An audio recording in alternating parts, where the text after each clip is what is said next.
சட்டமன்ற உறுப்பினர் கவனத்திற்காக சமீபத்தில் நடைபெற்ற மாநாட்டில் ராம சீனிவாசன் என்று சொல்லக்கூடிய பிஜேபியினுடைய மாநில துணைத் தலைவர் யார் மலைக்குறவன் என்பது கூட தெரியாமல் தவறான பதிவு செய்தார். இதை மலைக்குறவர்கள் கண்டிக்கவில்லை. அந்த மக்களே அங்க சக்தி மங்கலத்தில் வாங்கக்கூடிய அவர்களே ஒத்துக்கல. நாங்க மலைக்குறவர்களே கிடையாது, எங்களையே இழுத்து விடுற அப்படின்னு அவங்களே பின்கு போறாங்க.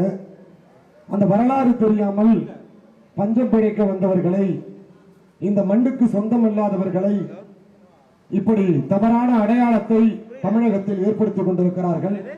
அண்ணன் குறிஞ்சி மூர்த்தியார் சொன்னது போல கண்ணப்பருக்கு கண்ணப்ப நாயனார் சிவனுக்கே கண்ணு கொடுத்த பேரினம் இது.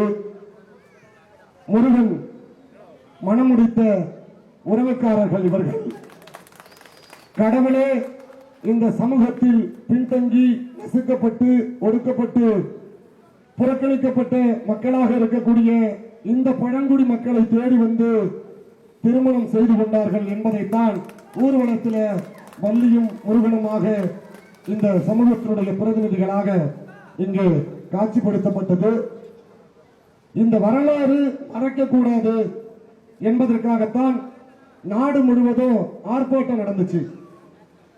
மாநில தலைவர் அன்பழகன் தலைமையில திருச்சியில ஆர்ப்பாட்டம், மாநில செயலாளர் தங்கராசு தலைமையில இங்க ஆர்ப்பாட்டம், மாநில துணைத் தலைவர் வெங்கடேசன் தலைமையில கடலூர் மாவட்டத்தில் ஆர்ப்பாட்டம், குறிஞ்சி மூர்த்தியார் மிகப்பெரிய அளவுக்கு அந்த உருவ பொம்மை எதிர்ப்பு நடத்தி கைது செய்யப்பட்டார்.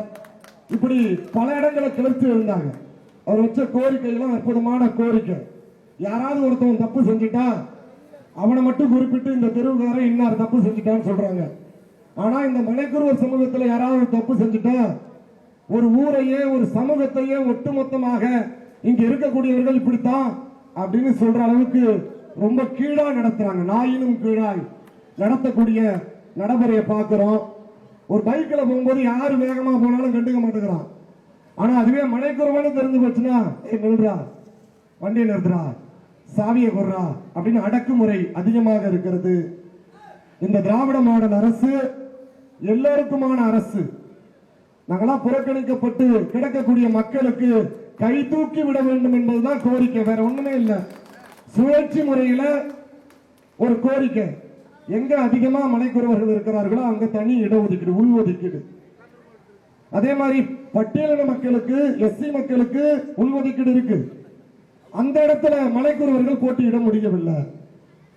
எஸ்சிக்கென ஒதுக்கப்பட்ட இடத்துல அவர்களுக்கும் கீழாக இருக்கக்கூடிய எஸ்டி போட்டியிட்டா என்ன தப்பு என்கிற கேள்விகள் எல்லாம் முன்வைத்திருக்கிறார்கள். பல இடங்கள்ல சாதி சான்றிதழ் வழங்கப்படவில்லை, இன்னமும் இணைஞ்சிட்டு இருக்கிறாங்க. அதே மாதிரி குடியிருப்புகள்ல இலவச பட்டா வழங்குற இடத்துல முன்னுரிமை கொடுக்கப்படவில்லை. இந்த மலைக்குறவர்களுக்கு கொடுன்னு சொன்னா அந்த வாக்கிரி போக்கிரிக்கெல்லாம் கொடுத்துட்டு உட்கார்ந்துருக்கிறாங்க. அங்க பிழைக்க வந்தவர்களுக்கு கொடுத்துட்டு இருக்கிறாங்க. அவங்கள சொல்லி தப்பு இல்லை, அவர்களுக்கு யாரு மலைக்குறவர்கள் என்ற வரலாறு தெரியல. அந்த வரலாறை பதிவு செய்வதற்காகத்தான் இந்த வாழ்வுரிமை மாநாட்டை இந்த பழங்குடி மக்கள் ஏற்பாடு செய்திருக்கிறார்கள். தமிழ்நாட்டில் இப்படி பாத்தீங்கன்னா 1% இல்ல 2% கூட இருப்பாங்கன்னு நினைக்கிறேன். அதை கருத்தில் கொண்டு சட்டமன்ற உறுப்பினர் சட்டமன்றத்தில் பேசி வரலாறு திருபுவாதம் செய்யக்கூடியவர்களை கண்டிக்கணும்.